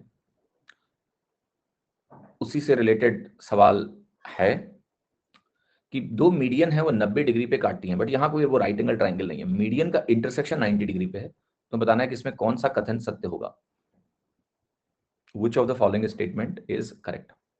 BE और CF जो हमारे मीडियन है ये 90 डिग्री पे काटते हैं, तो हमें ये बताना है कौन सा कथन सत्य होगा। तो आंसर है आपका ए। तो ये स्टैंडर्ड रिजल्ट है, इसको जरा ध्यान रखेंगे हम सभी। और मैं इसको जरा थोड़ा सा ड्रॉ कर देता हूं, बना देता हूं। 1 2 3, ये हमारे मान लें मीडियन है। पर यहाँ हमें तीनों मीडियंस की चर्चा नहीं करनी है, बल्कि यहाँ दो ही मीडियंस हैं और वो दोनों मीडियंस हमारे जाएंगे परपेंडिकुलर। तो अगर आप ट्राइंगल बनाने का प्रयास करेंगे ना, तो ट्राइंगल कुछ इस प्रकार से बनेगा कि मीडियंस हमारे 90 डिग्री पे हो जाए। तो जब हमारे दोनों मीडियंस 90 डिग्री पे होंगे तो प्रॉपर्टी क्या है मैं आपको समझाता हूँ। तो प्रॉपर्टी ये है कि अगर ये ए है और ये बी है और ये सी है, तो हमने बी से एक मीडियन निकाला है और सी से एक मीडियन निकाला है। तो अब देखो हर चीज का प्रूफ मैं आपको नहीं दूंगा, मैंने पहले ही बताया था, इसको ध्यान रखना पड़ेगा। तो जो दो वर्टेक्स से शीर्ष से मीडियन निकल रहे हैं जो कि 90 डिग्री पे बन रहे हैं, उस भुजा का स्क्वायर लिखिए आप, बीसी स्क्वायर, उसको 5 से गुणा करिए तो बनेगा 5 टाइम्स बीसी स्क्वायर। ये वैल्यू आपकी हो जाती है सिंपली। बाकी जो दो भुजाएं हैं ए बी उसका स्क्वायर करिए और ए सी उसका स्क्वायर करिए, इन दोनों के स्क्वायर्स का सम निकाल लीजिए, योगफल निकाल लीजिए। अगर आप इनका योगफल निकाल लेंगे, सम निकाल लेंगे, तो आपको आंसर मिल जाएगा। तो ये फॉर्मूला आप सभी को ध्यान रखना पड़ेगा कि 5 times BC square is equal to बाकी दोनों भुजाओं के स्क्वायर्स का सम। और यहां से फिर आपका ए आंसर करेक्ट हो गया, और ये रिजल्ट आपको हमेशा ध्यान रखना है, राइट। चलिए अगला सवाल। अब इसमें कुछ मीडियंस से जुड़े हुए कुछ फॉर्मूले हैं और वो फॉर्मूले मैं आपको सवाल के माध्यम से लिखता जाऊंगा, अपनी कॉपी में आप इनको लिख के इकट्ठा रट लेना। एडी हमारा मीडियन है और हमें एडीसी का एरिया दिया हुआ है और हमें एबीसी का एरिया पूछ रहा है। तो ये किस प्रॉपर्टी पे बेस्ड है मीडियन के, तो इसको गौर से देखिएगा। अगर मेरे पास एक त्रिभुज है मान लिया, राइट, ये त्रिभुज है और इस त्रिभुज में हमने एक मीडियन बनाया, ये ऐसा, ये मीडियन है मान लिया, एडी हमारा मीडियन है। एडी अगर मीडियन है तो ये त्रिभुज को दो बराबर एरियाज में बांटेगा। क्यों, ये समझाता हूं। आपको त्रिभुज के एरिया का फॉर्मूला पता है, half into base into height होता है। अब अगर मैंने दो त्रिभुज लिए जिसमें एक त्रिभुज का बेस ये है, दूसरे त्रिभुज का बेस ये है, दो त्रिभुज बना दिए, जैसे मीडियन ने दो त्रिभुज बना दिए ना, दोनों के बेसिस क्या बराबर है, यस। और हाइट आप क्या लोगे, हाइट आप जो भी लोगे वो एक पॉइंट से इस पॉइंट से परपेंडिकुलर डाल के ही आपको मिलेगा, यस। तो दोनों के लिए हाइट क्या होगी, सेम हो जाएगी, बेस भी इक्वल हो गए, क्योंकि वर्टेक्स ए से ही हम अगर एडी इसको बीडी को बेस मान रहे हैं और सीडी को बेस मान रहे हैं, तो भैया कोई दिक्कत ही नहीं है। आपका वैल्यू क्या होगा, इक्वल ही होगा, क्योंकि हाफ बी इंटू एच करोगे, हाफ बी इंटू एच दोनों में सेम आएगा, क्योंकि अगर वो लाइन मीडियन है तो ये बी और बी भी बराबर होंगे, एच और एच भी बराबर होंगे, 1:1। तो मीडियन क्या करता है, मीडियन आपके ट्राइंगल के एरिया को दो बराबर, अगर आपने एक मीडियन ड्रॉ किया तो उस त्रिभुज के दो हिस्से हो जाते हैं और वो दोनों हिस्से क्या होते हैं, इक्वल एरियाज में डिवाइड हो जाते हैं। ये तो एक प्रॉपर्टी हुई। अब एक और चीज आपको समझनी है यहां पर मीडियंस के बारे में, कि अगर मैं दो के बजाय, ध्यान से देखना, मैं सारे मीडियन अगर खींच दूं तो क्या होगा। तो अगर आप सारे मीडियन खींच दोगे तो आपको इस बात का ख्याल रखना है कि ये इसको 6 इक्वल एरियाज में बांट देगा, राइट। यहां ए है, बी है, सी है, और फिर आपका ये डी है, ये ई है और ये एफ है। यहां पर मैं लिख देता हूं कि ए डी, बीई और जो हमारे सी एफ हैं ये क्या हैं, ये मीडियंस हैं। आपको यहां पर 6 बराबर एरियाज मिलेंगे। एक और मजेदार बात मैं बताता हूं आपको यहां पर, कि अगर आप थोड़ा सा विजुलाइज और करें, आप जरा देखना ध्यान से, ये जो पॉइंट है मेरा जिसको हम बोलेंगे सेंट्रॉइड, गुरुत्व केंद्र, ये पॉइंट यहां कहीं है। अब मैं देखो सारी लाइंस नहीं बनाऊंगा, बस कुछ लिमिटेड लाइंस ही बनाऊंगा। मैंने यहां से इसको ड्रॉ किया, आगे इसको एक्सटेंड नहीं किया, इसको यहां से जोड़ा, मैंने इसको आगे एक्सटेंड नहीं किया, इसको मैंने यहां से जोड़ा, मैंने इसको आगे एक्सटेंड नहीं किया। तो बेसिकली होगा क्या, ये एक और एक मिला के कितना एरिया हो जाएगा, 2। ये एक एक मिला के कितना एरिया हो जाएगा, 2। ये एक एक मिला के कितना एरिया हो जाएगा, 2। क्या हम बोल सकते हैं कि ये 3 इक्वल एरियाज बने। तो अगर मैं गुरुत्व केंद्र यानी सेंट्रॉइड को वर्टेक्सेस से ज्वाइन कर दूं तो मुझे क्या मिलता है, मुझे 3 बराबर एरियाज मिलते हैं। तो मीडियंस का इस्तेमाल करके ये 3 चीजें आप सभी को मीडियंस के लिए ध्यान रखनी है हमेशा। और वो क्या ध्यान रखना है कि अगर मेरे को एक मीडियन दिया हुआ है, माध्यिका दी हुई है, तो अगर एक ही माध्यिका आपने खींची तो 1:1 में डिवाइड होगा, यानी इक्वल एरिया। अगर आपने यहां सेंट्रॉइड से सारे वर्टेक्सेस को ज्वाइन किया तो 3 इक्वल एरिया। और अगर आपने सारी मीडियंस को पूरा पूरा खींच दिया तो आपको मिलेंगे 6 बराबर एरिया। ठीक है, बोलिए यस। कहिए कि यहां समझ में आया, क्लियर है।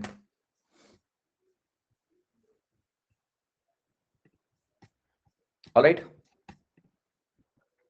अभी सवाल करिए अगला वाला। ओके, क्वेश्चन 49, ट्राइंगल एबीसी में एडी मीडियन है ट्राइंगल एबीसी का। एडीसी का एरिया दिया है आपको, एबीसी का एरिया पूछा गया है। तो सवाल क्या कह रहा है? सवाल ये कह रहा है, देखो यहां मैंने बनाया, मैंने कहा यहां पर है मेरे पास ए बी सी, इसमें एडी हमारा मीडियन है, मैं बना देता हूं AD median, this is AD as a median. और एडीसी का एरिया मुझे 15 दिया है। अब अगर ये मीडियन है तो आपको पता है दोनों इक्वल एरियाज होते हैं, तो ये 15 बनेगा, तो 15 15 30 हो जाएगा, आपका आंसर होगा 30 सेंटीमीटर स्क्वायर। ठीक है, क्लियर। अगला सवाल देखिए 50वां, ट्राइंगल XYZ में जी हमारा सेंट्रॉइड है, एक्सएल हमारा मीडियन है जिसकी लेंथ 18 है, आपको XG की लंबाई बतानी है। देखिए ये ट्राइंगल हो गया, XYZ बना देते हैं, एक्स वाई और जेड। जी हमारा सेंट्रॉइड है और ये कह रहा है कि ये हमारा मीडियन है। जी अगर सेंट्रॉइड होगा तो मैंने आपको बता ही रखा है कि सेंट्रॉइड इसको 2:1 में बांटता है। और एक्सएल हमारा मीडियन है जो कि 18 है। एक्स जी की लंबाई कितनी होगी? आपको हो गया 2/3 इंटू 18, यानी अगर मैं एक्स जी की बात करूंगा तो 2/3 बनेगा, 2/3 है, एक्सएल आपका 18 है, तो ये 12 सेंटीमीटर आपकी वैल्यू आ गई। C option. हाँ जी, क्लियर हुआ कि नहीं? यस। आप ऐसे भी सोच सकते हैं कि टोटल जो मीडियन है उसको हम बोल सकते हैं 3 हिस्से, 2 1 3 हिस्से। और ये 3 हिस्सा किसके बराबर है? ये 18 सेंटीमीटर के बराबर है। एक हिस्सा किसके बराबर है? 6 सेंटीमीटर के बराबर। तो जो XG वाला पोर्शन है वो 2 हिस्सा है, और 2 हिस्सा हमारा 12 सेंटीमीटर के बराबर होगा। तो आपका आंसर हो गया सी 12, यानी 12 सेंटीमीटर।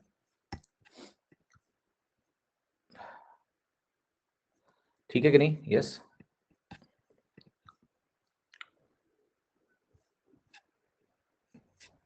देखिए युक्ता जी ने किताब मिल गई इनको, बहुत बहुत धन्यवाद, आपने शेयर किया। जो आपका सवाल है वो क्लास के अंत में मैं बात करूंगा इसके बारे में बेटा, ठीक है, कि क्या करना चाहिए इस किताब का, एंड ऑफ द क्लास। ये देखो ट्रायंगल। 51वां सवाल देखिए कि हमारे पास 3 मीडियंस हैं, ABC ट्रायंगल है, मैं बनाता हूं ABC triangle. Let me create this triangle A B और C।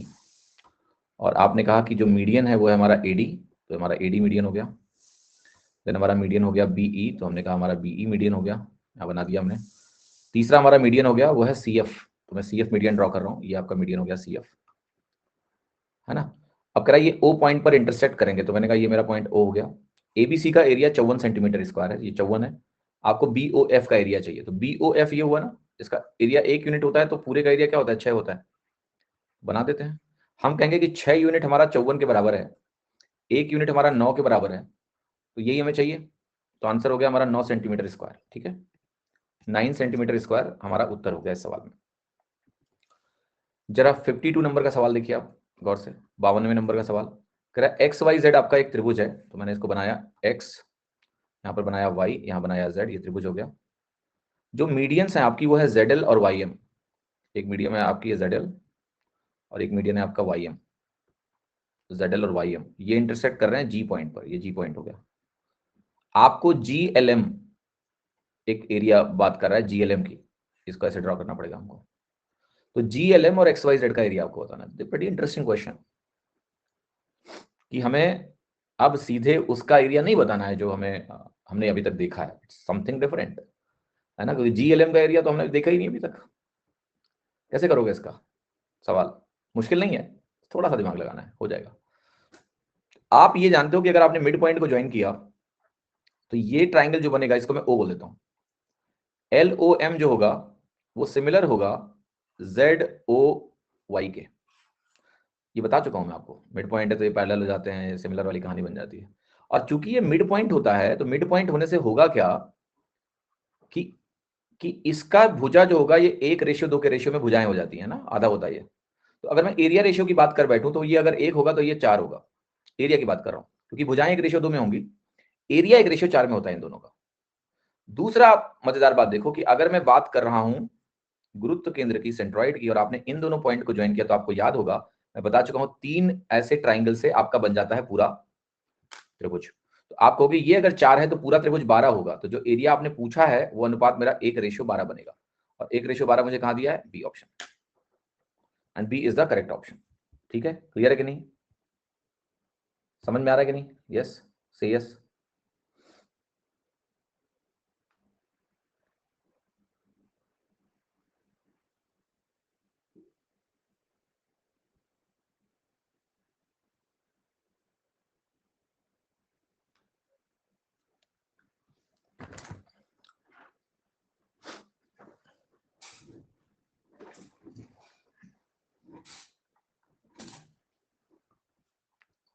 ठीक है, अगला सवाल देखते हैं।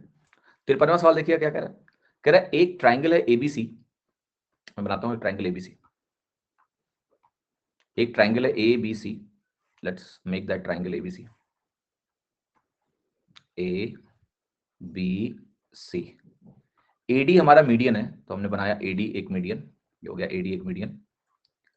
जी हमारा मिड पॉइंट है एडी का, तो जी पॉइंट हमारा यहां हो गया जो कि मिड पॉइंट हो गया। ए जी बी का एरिया हमें दिया हुआ है, और इस ए जी बी का जो एरिया है वो हमें दिया है 22 सेंटीमीटर स्क्वायर।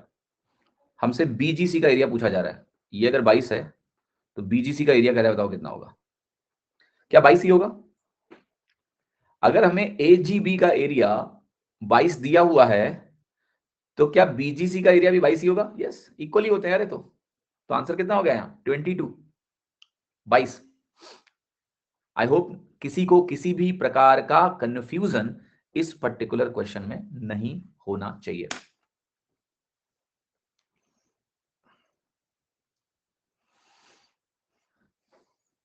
स्पेशल न्यूज आ गई अभी मेरे पास। क्या? कि फरवरी के 29 दिनों में हर 29 दिन मैंने अपना एक्सरसाइज टारगेट और वर्क का टारगेट पूरा किया है, all 29 days, right? Same I did in January, all right? So insane consistency, yes, it is insane consistency, and I take pride of it. Okay, because I decided on December 21st that I want to be more healthy. I was healthy, but I wanted to be more healthy, more productive, more energy I need. And so I started exercising from 22nd of December. It's been actually 70 days, but वो 10 दिन में count नहीं कर रहा हूँ क्योंकि वो अगले साल पिछले साल का था. It makes more sense to say कि this year all 60 days I have exercised every single day and walked at least 10,000 steps. Badminton यार खेलता हूँ बट नॉट एवरी डे, मतलब महीने में 3-4 बार ही हो पाता है वो, बट एक्सरसाइज मैं करता हूँ रोज. That's not. क्रिकेट भी खेलने के लिए लोग चाहिए ना बहुत सारे. उतने लोग कहाँ इकट्ठा हो पाते हैं आजकल, है ना? बिल्कुल. तो ये सवाल ना गलत है और तुम लोगों ने बड़े मजे से समझ लिया. हाँ, अरे जी जो है ना वो एडी का मिड पॉइंट है. जी सेंट्रॉइड थोड़े ना है, कुछ भी कर रहे हो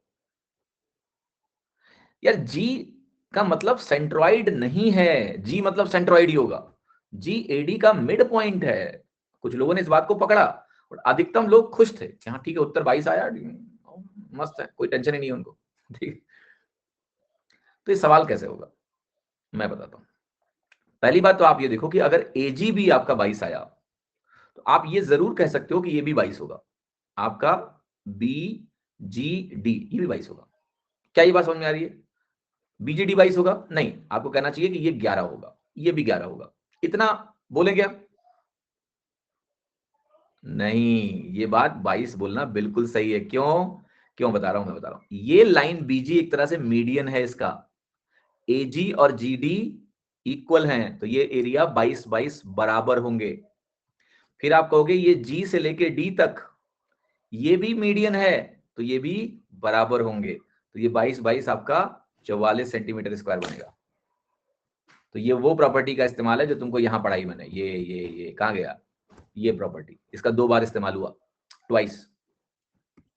ठीक, पहले इस्तेमाल हुआ जब हमने बोला कि भैया वो 22 है, तो चूंकि ये मीडियन बन जाएगा, इक्वली डिवाइड कर रहा है, ये मिड पॉइंट है, तो ये 22, तो ये भी 22 बनेगा।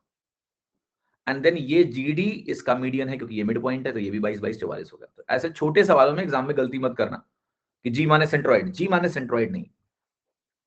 सेंट्रोइड का मतलब होता है मीडियंस का इंटरसेक्शन, ना कि मीडियन का। यहां क्या है, मीडियन है उसका मिड पॉइंट है, इट्स नॉट सेंट्रोइड। ठीक है, क्लियर हो गया आपको? चलो अच्छी बात है। 54वां सवाल देखिए, 54th question. Length of median BE triangle ABC में, जिसमें ए बी बी सी सी ये सब दिया हुआ है, आपको बनाते हैं पहले। यहां पर एक नया थ्योरम आपको सीखने को मिलने वाला है, 3 4 2 ए बी सी। उस थ्योरम की बात हमने स्टीवर्ट की बात कर ली थी, हमने अपोलोनियस की बात नहीं करी थी। तो वो उनका हमारे बारे में क्यों नहीं बात कर रहे हो यार? तो अब आ गया है नंबर अपोलोनियस का। अगर मैं बी मीडियन निकालना है तो we are talking about this median. तो अब समय आ गया कि हम अपोलोनियस थ्योरम की पहले बात कर लें, फिर सवाल पे वापस आए। तो let us see what is Apollonius theorem. Apollonius theorem क्या होता है, जरा इसके बारे में समझते हैं। अपोलोनियस थ्योरम, स्पेलिंग पे बिल्कुल मत जाना मेरे, इन लोगों के नाम बहुत अजीब होते हैं, और I don't care about spellings. या nobody will ask what is the spelling of Apollonius in exam, right? So L एक बार है कि 2 बार है, P एक बार है कि 2 बार है, ये सब टेंशन मत लेना, ठीक है? यहाँ आई है, क्या है, अपोलोनियस, ठीक? मैंने कभी स्पेलिंग नहीं देखी कि अपोलोनियस की स्पेलिंग क्या होती है, I don't care, right? What's the result? और ये कि यहाँ नाम से समझ में आ जाए, वो बंटी को कोई बंटी बोल रहा है या जो भी बोले ना, लोग नाम रख देते हैं, चलता है। It's about the result, and that जब मैं बोलूं अपोलोनियस तो तुम कंफ्यूज मत हो जाओ किसकी बात कर रहा है, ठीक है? तो वो हो जाएगा, पर्पस ऑफ कम्युनिकेशन वही है। वो कभी नहीं पूछेगा कि what is the spelling of Apollonius theorem. अंग्रेजी बहुत ही जटिल और अजीब सी भाषा है, इसमें कभी कुछ भी हो जाता है स्पेलिंग में, फलाना ढिमकाना। I am not interested, right? How does this work? English में पढ़ सकता है तो इंग्लिश के टीचर से पूछे, मैं उसके लिए जिम्मेदार थोड़े ना। ठीक, बट आई डोंट थिंक अंग्रेजी में तुमसे वो अपोलोनियस पूछेगा, ऐसी बात मत करो। वो अंग्रेजी के शब्द पूछेगा यार, वोकैबुलरी वाले शब्द पूछेगा, मिस स्पेल्ड में, वो पकड़ दोगे तुम, वो हम भी पकड़ लेते हैं। अबे नाम में क्या स्पेलिंग है? मैं let's see how it works. तो इसमें होता क्या है कि जैसे एडी एक मीडियन है, इसको सॉल्व करने का तरीका क्या था, अपोलोनियस से कैसे इसको सॉल्व किया? उन्होंने एक परपेंडिकुलर ड्रॉप कर दिया ऐसे, और परपेंडिकुलर ड्रॉप करने के बाद अपोलोनियस ने लगाया भैया बाकायदा पाइथागोरस, सीरियसली, और उन्होंने कुछ नहीं किया, पाइथागोरस लगाया मस्त, कि भैया इसको बोल देते हैं एक्स, और यहां से यहां तक भी ये वैल्यू आपकी एक्स के बराबर ही होगी। अगर मैं इस बात की बात करूं, B D is also X, और ये मस्त परपेंडिकुलर डाल के इन्होंने क्या किया, ये जो ए डी है इसको मैं डी डैश बोल दूं, ए डी डैश को दोनों दोनों ट्राइंगल से बराबर बराबर किया, और एक रिलेशन उन्होंने निकाला। वो रिलेशन सीधे लिखने जा रहा हूँ कि काम की चीज वही है, आपके लिए ये लाइन कोई महत्व नहीं रखती है, इसको हटा दो तो चलेगा। बस ये जानो कि एडी तुम्हारा क्या है, मीडियन है, समझे कि नहीं? मीडियन है एडी। अपोलोनियस थ्योरम कब लगता है? मीडियन के केस में लगता है। स्टीवर्ट कब लगता है? कभी भी। क्लियर है कि नहीं? यस। तो आप जरा एक काम करते हैं यार, हम लोग let us right the relation. तो रिलेशन ये होता है कि अगर ए से तुमने मीडियन डाला है एडी, तो हम ऐसे बोलेंगे कि ए बी स्क्वायर, यानी ए से 2 भुजाएं निकली हैं, A B square plus A C square, वो लिखोगे। राइट साइड में आप लिखोगे 2, 2 गुना, और यहां आप लिखोगे मीडियन की लेंथ एडी स्क्वायर प्लस आप लिख दो डीसी स्क्वायर, ये हाफ लेंथ है। अगर मैं इसको और सिंप्लीफाई करूं तो मैं लिखूंगा ट्वाइस ऑफ एडी स्क्वायर, और डीसी की जो वैल्यू है ना, ये बीसी स्क्वायर बाई 4 है, क्योंकि डीसी इज बीसी बाई 2। तो ये रिलेशन आप ऐसे समझ सकते हो। फाइनल दोनों फॉर्मेट ध्यान रखो, दोनों फॉर्मेट में दोनों की अपनी अपनी यूजिबिलिटी है। इस तरह से आपकी वैल्यू निकल के आएगी। कितने लोगों को चीज दिख रही है? लेकिन एग्जाम पॉइंट ऑफ व्यू से अगर आप मुझसे बात करोगे तो आपको एक फॉर्मूला और भी। सौरभ बाबा कैसी बात कर रहे हो यार? अब बीडी, अब ये सवाल पूछने वाली बात है कि डीसी स्क्वायर की जगह बीडी स्क्वायर भी लिख सकते हैं ना, ये सब पूछोगे क्या मुझसे? भैया जब दोनों बराबर है तो बिल्कुल लिख सकते हो, अब ये कोई डाउट नहीं हुआ। देखो ये डी फॉर डाउट नहीं है, डी फॉर दुष्टता है बस। आप बताओ, ये डाउट है? आप बोलो, दोनों अगर बराबर है तो कुछ भी लिखो तुम। तो this is not D for doubt, this D for दुष्टता। इसको जरा अपनी भावनाओं को थोड़ा काबू करके रखो, ठीक है? प्लीज काबू में रहो, बेकाबू मत हो। चलो अब देखो तीसरा जो फॉर्मूला है, सेकंड फॉर्मूला, क्यों सेकंड फॉर्मूला में नहीं, देयर इज अ डिफरेंस बेटा। DC BC बाई 2 है, तो BC के टर्म में सीधा फॉर्मूला ये है, इसका वैल्यू है, सो दैट आपको मेंटली सोचना ना पड़े कि DC है तो BC क्या होगा. You need not to apply your brain in the exam, you can directly say it's BC by 2, तो BC स्क्वायर बाई 4.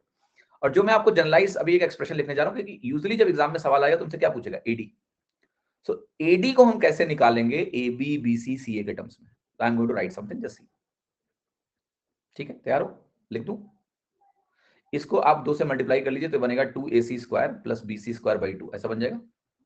यहां से आपका बनेगा 2AC square is equal to AB square plus AC square, और ये 2 गुना हो जाएगा 2AB square plus 2AC square, और यहां बनेगा माइनस BC स्क्वायर. सो AC की जब वैल्यू आप निकालने जाओगे, कहां AD होगा, सब कुछ वो AD है, right.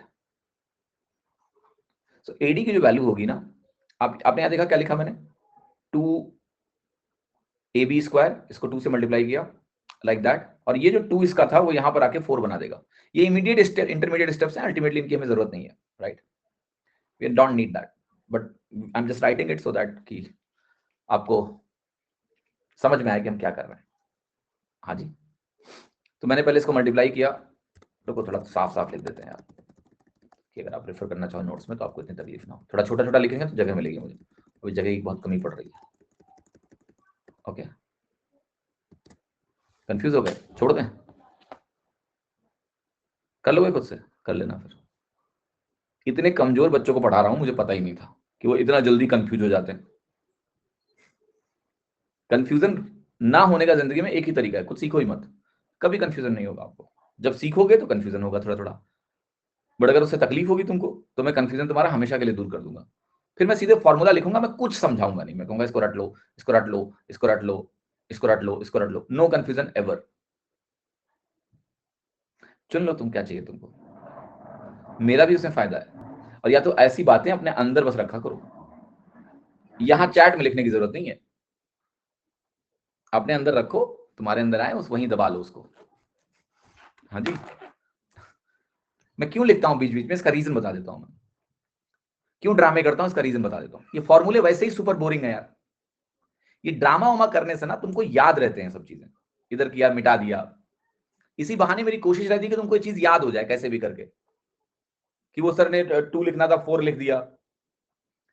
You will remember it, इससे आपकी मेमोरी में रिटेंशन घुसता है. तो मेरा प्रयास वही होता है कि कैसे भी करके फॉर्मूला इसी बहाने 2 मिनट बर्बाद करके, 4 मिनट बर्बाद करके तुम्हें याद करा दिया जाए. That's why I do this. वरना मैं को क्या, मैं रिजल्ट लिख के निकल जाऊंगा, रिजल्ट मुझे तो पता ही है. सो आई एम हेल्पिंग यू, जो तुम्हें समझ में नहीं आ रहा है. ठीक है, एनीवे. सो जरा देखिए ध्यान से, ये वैल्यू क्या बनेगी आपकी, बनेगी 2AD स्क्वायर, ठीक. और ये जो BC स्क्वायर बाई 2 से गुणा होकर बनेगा, अब मैं इसको उधर ले जाऊंगा तो ये बनेगा AB square plus AC square minus BC square by 2 बनेगा.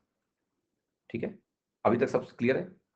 आप इसको लिख सकते हो 2AB square plus 2AC square minus BC square by 2 लिख सकता हूं मैं. ये वैल्यू आपकी 2AD स्क्वायर के बराबर है. अब बहुत ध्यान से देखिएगा, मैं 2 अगर नीचे लेके जाऊंगा 4 बनेगा, स्क्वायर रूट लूंगा 2 बाहर आ जाएगा. तो AD की जो वैल्यू आई, जो मीडियन मुझे निकालना है, सवालों में अक्सर दिया होगा AD निकालो, 1/2 सीधा बाहर आ जाएगा, और वैल्यू हो गई आपकी twice of AB square plus twice of AC square minus BC square. इसको इस फॉर्म में भी आपको याद रखना है. एक तो ये फॉर्मेट हो गया, और एक ये फॉर्मेट बहुत इंटरेस्टिंग है, क्योंकि जब आपको एग्जाम में सीधे AD निकालना होगा, AD निकालना है तो A से जो 2 भुजाएं निकली है ना, AB और AC, उनके स्क्वायर्स को लिखना है मुझे, डबल करना है, जोड़ना है, और BC स्क्वायर उसमें बिना 2 के कोएफिशिएंट से घटा देना है, और स्क्वायर रूट लेके बाहर 1/2 लगा देना है. That's how the formula is, and I hope you remember this and don't forget it. अब इसका अगला सवाल है, आप देखो जरा ध्यान से, क्या है, यही तो निकालना है मुझे, इसकी लंबाई क्या दिया हुआ है मुझे, ये और ये. और फॉर्मूले कभी भी इस भाषा में याद मत करो, लेटर्स की भाषा में. फॉर्मूले याद कैसे करने होते हैं, सीधे डायग्राम से याद करने होते हैं. कि भाई 20 से हमने मीडियन खींचा, मुझे इस मीडियन की वैल्यू चाहिए, हाफ लगाऊंगा, 20 से जो 2 भुजाएं निकली है ना, इनका स्क्वायर करके जोड़ना है, बाद में इनका डबल भी कर लेना है, और माइनस में मुझे अगली जो भुजा है उसका स्क्वायर करके घटा देना है. वैल्यू क्या होगी, हाफ इंटू, ये बनेगा 25 दूना 50, 50 माइनस 4 कितना हो गया, 46, हाफ रूट 46 आपका आंसर हो गया. वो AB AC के जो टर्म्स होते हैं ना, वो भी आपको कंफ्यूज कर देंगे, क्योंकि यहाँ पर वो चीज है ही नहीं है, यहाँ पर तो B से शुरू हुआ. इसलिए फॉर्मूले को भी विजुअली ध्यान रखो, विजुअल तरीके से. जैसे जैसे ये देखा आपने, यहां से मैंने मीडियन डाला, इसकी लंबाई अगर मुझे निकालनी है, इसका स्क्वायर को जोड़ के 2 गुना करेंगे, माइनस जो अपोजिट भुजा है उसके स्क्वायर को घटाएंगे और बाहर स्क्वायर रूट लेके 1/2 लगा देंगे। जब फॉर्मूले तुम्हें इस तरह से ध्यान रहेंगे ना, तब आप एग्जाम में जल्दी लगा पाओगे। वरना तो अगर ए से उन्होंने दिया तभी कार्य बनेगा, जो कि जरूरी नहीं कि हमेशा ए वाला ही फॉर्मूला उसी तरह का नोटेशन आपको एग्जाम में मिलेगा। नो, एंड देयरफॉर फॉर्मूले को भी विजुअल याद रखने की कोशिश करिए। डायग्राम में कि यहां से मीडियन, ये वाली मीडियन की लंबाई ऐसे लिखी जाती है, सो दैट वो A B C P Q R कुछ भी दें, आपको तकलीफ, आपको दिक्कत ना हो। अच्छा, एक ट्राइंगल का एरिया पूछ रहा है जिसका आपको मीडियन दिया हुआ है। That's very interesting question, that's easy also, not difficult. So essentially ये सवाल क्या कर रहा है, पहले मैं सवाल का लॉजिक समझाता हूं कि मेरे पास एक मीडियन है, एक नहीं 3 मीडियन है लेट्स से। मैं इन मीडियंस के लेंथ लिख रहा हूं, m1 एक मीडियन है, दूसरी लेंथ मान लेते हैं m2 है, तीसरी मीडियन हमारी m3 लेंथ की। ये लेंथ ऑफ मीडियंस है। तो अब मैं आपको बताता हूं कि अगर मुझे लेंथ ऑफ मीडियन दिए हो और मुझे ट्राइंगल का एरिया निकालना, तो मैं कैसे निकालूंगा? इसका सिंपल सा एक फॉर्मूला है, और फॉर्मूला ये है कि आपके जो ट्राइंगल का एरिया होगा वो 4/3 इंटू उस ट्राइंगल का एरिया होगा जिसकी भुजाएं m1 m2 और m3 हैं। बात समझ रहे हो मेरी? जिस ट्राइंगल के m1 m2 m3 मीडियंस हैं, जिस ट्राइंगल के ये मीडियंस हैं, उस ट्राइंगल का एरिया क्या होगा कि मैं एक नया ट्राइंगल बनाऊं जिसके साइड्स m1 m2 m3 हो, उसका एरिया निकालूं और मैं उसका 4/3 कर दूं। Let me go little more detailed in this. For example, मैंने फिर से बोला कि मान लेते हैं मेरा एक ट्राइंगल है और ये ट्राइंगल में मैंने 3 मीडियन ड्रॉ किए और वो तीनों मीडियन की लंबाई m1 m2 m3 है। तो m1 m2 m3, let's say हमारे ये 3 मीडियन है, राइट?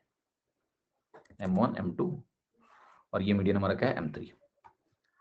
तो मैंने कहा ये हमारा m1 है और ये हमारा m2 है और ये हमारा m3 है, ये हमारे 3 मीडियन हो गए। और ये ट्राइंगल मेरा क्या है? ABC। अब आप क्या करोगे? अब आप एक और ट्राइंगल बनाओ जिसकी भुजाएं m1 m2 m3 हो, m1 m2 m3 हो। इसका एरिया कैसे निकलेगा? तो इसका एरिया आप जब लिखने जाओगे, इसका एरिया कैसे निकलेगा? आप एक सेमी पेरीमीटर निकालोगे इस ट्राइंगल का, जिसको मैं एस नहीं बोलूंगा बल्कि एसएम बोलूंगा, क्योंकि यहां सारी मीडियंस का इस्तेमाल करें। तो मीडियन से बने हुए त्रिभुज का जो सेमी पेरीमीटर होगा उसको एसएम लिख रहा हूं मैं। तो वो वैल्यू आपकी हो जाएगी m1 plus m2 plus m3 by 2, right? अब आप क्या करोगे? अब आप कहोगे कि हम इसका एरिया जब लिखने जाएंगे तो कैसे लिखेंगे? आप कहोगे लिखेंगे स्क्वायर रूट ऑफ, इसका एरिया हम कैसे लिखेंगे? इसका एरिया हम लिखेंगे square root of SM into SM minus m1 into SM minus m2 into SM minus m3, right? Then हम नेक्स्ट जाएंगे, हम कहेंगे एबीसी का एरिया हमें लिखना हो तो एरिया ऑफ एबीसी ये बनेगा 4/3 into square root of SM into SM minus m1 into SM minus m2 into SM minus m3। तो ये तो फॉर्मूला हुआ, लेकिन पता है मेन चीज क्या है यहां पर समझना? मेन चीज हमें ये समझना है कि एरिया ऑफ एबीसी क्या है?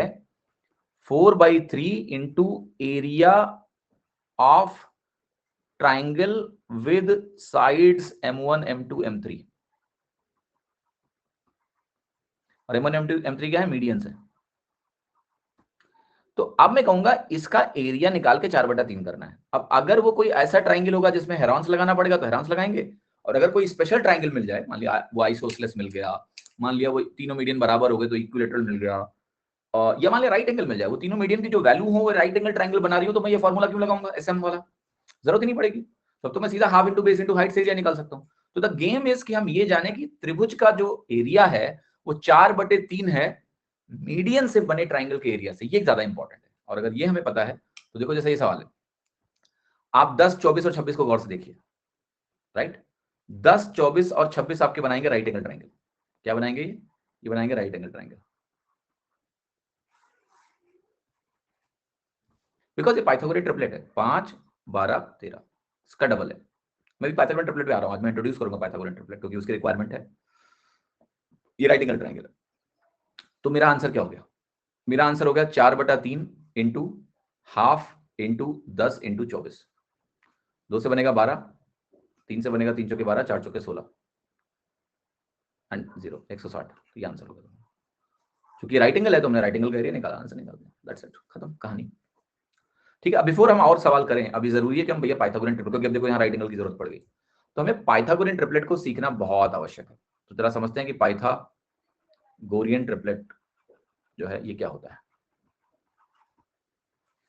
Right, let's understand.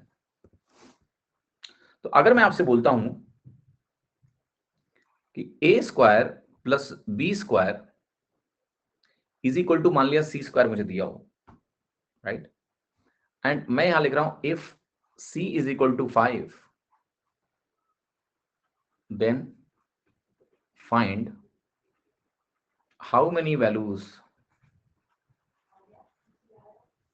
then find number, find the values of a and b, और दिया हो कि a और b हमारे इंटीजर ही होने चाहिए, राइट। क्या होगा आंसर बताओ इसका? कितने लोग कह रहे हैं? 3 4, आसान है यार। A square plus B square का सी स्क्वायर के बराबर है। If C is equal to 5 then find the values of A and B. A और बी हमारे इंटीजर है, और आपने जो उत्तर दिया है वो आधा अधूरा उत्तर दिया है, क्योंकि यहां पर जो वैल्यू है वो +-3 और +-4 होंगी।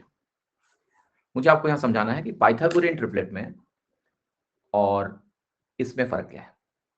अगर ये सवाल नंबर सिस्टम में आएगा तो आंसर 3 और 4 नहीं है, +-3 और +-4 है। आप रख के देख लो, सी की वैल्यू 5 रख लो, वो पॉजिटिव दिया हुआ है 5, ठीक है, 5 स्क्वायर हो गया 25।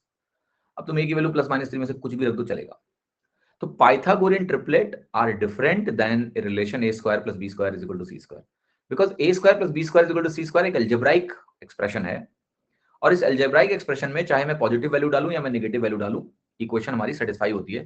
तो अगर यही सवाल हमसे अलजेब्रा के एक्सप्रेशन के फॉर्म में सीधा पूछा जाएगा, A square plus B square is equal to C square, तो यहाँ ए और बी की वैल्यू नेगेटिव अलाउड है। लेकिन जब हम बात करेंगे पाइथागोरियन ट्रिपलेट की, तो पाइथागोरियन ट्रिपलेट में हम नेगेटिव वैल्यूज की बात इसलिए नहीं करेंगे, इसका रीजन है, जब हम इस एक्सप्रेशन का इस्तेमाल पाइथागोरियन ट्रिपलेट के केस में करते हैं, basically A square plus B square is equal to C square, तो आपसे मैं पूछता हूं कि पाइथागोरस थ्योरम किसके लिए बनाया गया था? पाइथागोरस थ्योरम जो था वो राइट एंगल ट्राइंगल के लिए बनाया गया था, ठीक, समकोण त्रिभुज के लिए बनाया गया था। There was a right angle triangle. Triangle में जो ए और बी थी वो उसकी भुजाएं थी, लेंथ था, ए और बी क्या थी? भुजाएं थी। और वहां जब ये ए और बी भुजाएं थी तो यहां हम नेगेटिव वैल्यूज नहीं लेंगे, इसलिए हमारे जो पाइथागोरियन ट्रिपलेट होंगे they will not be negative, therefore we have to talk about positive values only, right? Now coming next, अब जो भी 3 ऐसी वैल्यूज तुमको मिल जाएं जो इस इक्वेशन को सेटिस्फाई करें कंसीडरिंग राइट एंगल ट्राइंगल, उनको हम पाइथागोरियन ट्रिपलेट बोलते हैं। ऐसी अनंत वैल्यूज होंगी। क्या वो वैल्यूज हमेशा इंटीजर में होंगी? कोई जरूरी नहीं है, वैल्यूज फ्रैक्शन में होकर भी सेटिस्फाई कर सकती हैं पाइथागोरस थ्योरम। बट जब हम पाइथागोरियन ट्रिपलेट की बात करते हैं basically, then we are interested on easy to remember values, specially those who are in integer. देखो आइडियली ट्रिपलेट क्या होगा आप बताओ?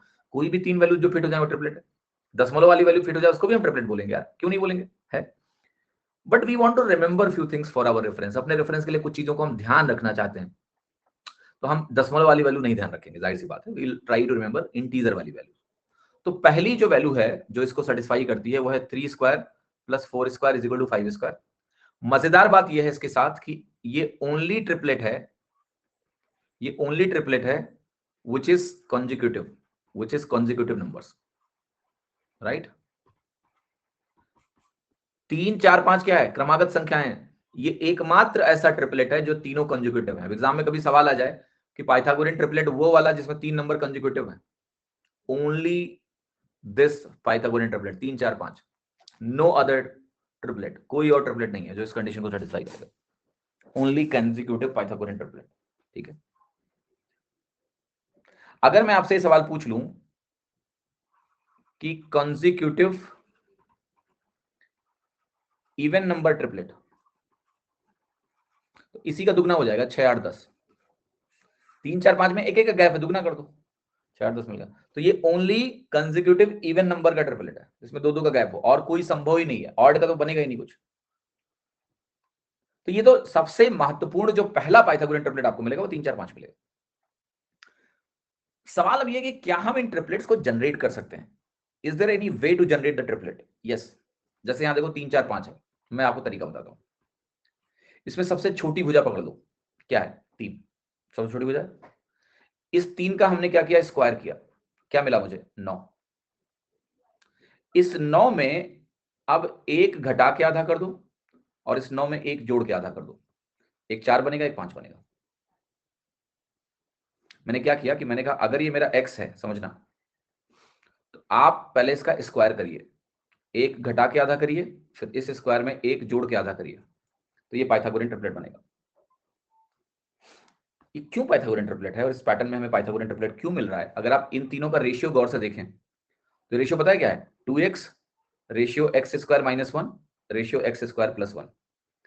अब मैं आपको ये दिखा रहा हूं कि अगर आप एक राइट एंगल ट्राइंगल बनाएं और यहाँ हाइपोटेनस को एक्स स्क्वायर प्लस 1 रखें, एक भुजा को आप एक्स स्क्वायर माइनस 1 रखें और एक भुजा को आप 2x रखें, तो ये राइट एंगल ट्राइंगल में ये वेरिएबल के टर्म्स में पाइथागोरस थ्योरम बनता है। समझ में आई मेरी बात की नहीं? ये ट्राइंगल है। अब इसी में आप सारी भुजाओं को अगर 2 से डिवाइड कर देंगे, कंसीडरिंग कि मैं x को ऑड रखूंगा तो मैं ऑड वाला ट्रिपलेट क्रिएट करना चाहता हूं, तो ये x बन जाएगा। अगर सबको 2 से डिवाइड कर दो तो आपको पता है ट्राइंगल तो सिमिलर ही बनता है ना यार, वो भी राइट एंगल रहेगा, तो ये हो गया। तो बेसिकली यहां हम जो ट्रिपलेट है 3 4 5 वाला है वो यहां से क्रिएट हुआ। क्योंकि अगर आप इसमें पहला नंबर 1 रख दो, 1 भाई मिनिमम भुजा, अगर मैं इंटीजर खोज रहा हूं तो 1 रखूंगा, 1 रखोगे तो ये 0 बन जाएगा, तो ट्रिपलेट बनेगा नहीं। आपने कहा मैं यहाँ 2 रखूंगा, तो 2 रखोगे तो 2 दूनी 4 1 5 बनेगा, 5 को 2 से डिवाइड करोगे 2.5 बनेगा। आप फ्रैक्शन वाला नहीं चाहते हो ना, आपको तो इंटीजर इंटीजर खेलना है, तो आप कहोगे x की वैल्यू में 3 ले लेता हूं। 3 लोगे तो 3 तरीके पहला ट्रिपलेट बनेगा 3 4 5। तो ये पहला इंटीजर ट्रिपलेट है Pythagorean, first Pythagorean integer triplet है 3 4 5, इसलिए पहला ट्रिपलेट आप 3 4 5 पढ़ते हो। अब आप कहोगे यहां मैं 4 रखूं तो रखो, क्या मिलेगा देखो। अगर आप यहां 4 रखोगे तो 4 रखोगे तो 4 चौके 16 17/2 बनेगा, जो कि डेसिमल में होगा। आप कहोगे नहीं चाहिए हमको, आप यहां 5 रखो, रखो 5, मैं ट्राइंगल यहां बनाता हूं, मैं 5 रखता हूं। तो आपने कहा यहाँ x है, यहाँ एक्स स्क्वायर प्लस 1/2 है, यहाँ एक्स स्क्वायर माइनस 1/2 है। तो मैं कहूंगा यहाँ मैं अगर 5 रखूंगा तो मुझे 5 मिलेगा, 50 25 एक 26/2 है 13 मिलेगा, 50 25 माइनस एक 24/2 मिलेगा 12 मिलेगा। ठीक है, नहीं ऑड और इवन वैल्यू का इसमें लफड़ा नहीं है प्रतीक्षा जी, है सबके लिए। लेकिन आपको ये पता है कि अगर आपने यहां पर मान लिया एक इवन नंबर रखा तो एक्स स्क्वायर प्लस 1 ऑड हो जाएगा, ऑड होने को 2 से डिवाइड करोगे दशमलव में आएगा, इसलिए यहां पर इवन नंबर रखने से कोई दिक्कत नहीं है, बट आपको इंटीजर ट्रिपलेट नहीं मिलेगा इवन नंबर। इसलिए अब आप यहां पर ऑड नंबर रखते जाओ तो odd plus odd, odd plus odd even बनेगा और आपको ट्रिपलेट मिलते जाएंगे। तो जैसे 3 4 5 मिला आपको, यहाँ 5 12 13 मिलेगा, आप यहाँ 7 रखो, 7 7 49 1 50 मिलेगा, तो ये 7 24 25 आपको मिल जाएगा, राइट। फिर आपने कहा अब हम 9 रखेंगे, रखो 9, 9 रखा, 9 81 82/2, 82/2 कितना होता है 41, तो ये 41 मिलेगा, यहाँ एक कम मिलेगा। ये भी एक इंटरेस्टिंग पैटर्न देख लो, 41 एक कम बोलो 40। आपने कहा मैं 11 रखूंगा, 11 रखा, 121 122, यहाँ 61 मिलेगा, यहाँ आपको 60 मिलेगा। आपने कहा यहाँ 13 रखेंगे, ठीक है। अगर मैंने यहाँ 13 रखा, 13 13 169, 170 बना, 2 से डिवाइड करोगे 85 मिलेगा, ये वैल्यू आपकी कितनी हो जाएगी? 84 हो जाएगी। तो अगर आप यहाँ वैल्यूज को रखते जाएंगे आपको ट्रिपलेट्स मिलते जाएंगे। The only thing is that the lowest side will be odd, lowest side क्या है? ऑड नंबर है, ठीक। And will keep on generating this kind of triplet, बहुत सारे ट्रिपलेट मिलेंगे। अब जाहिर सी बात है कि इसमें आपके वो ट्रिपलेट आपको नहीं मिल रहे हैं जो ट्रिपलेट सबसे छोटी भुजा जिसमें इवन हो। तो क्या कोई तकलीफ वाली बात है? बिल्कुल नहीं यार, इवन वाला ट्रिपलेट सेम ट्राइंगल से बनेगा, बस सारी भुजा को 2 गुना कर लो, ये वाली ले लो ना, एक ही चीज है भैया, कोई अंतर नहीं है, घबराओ नहीं।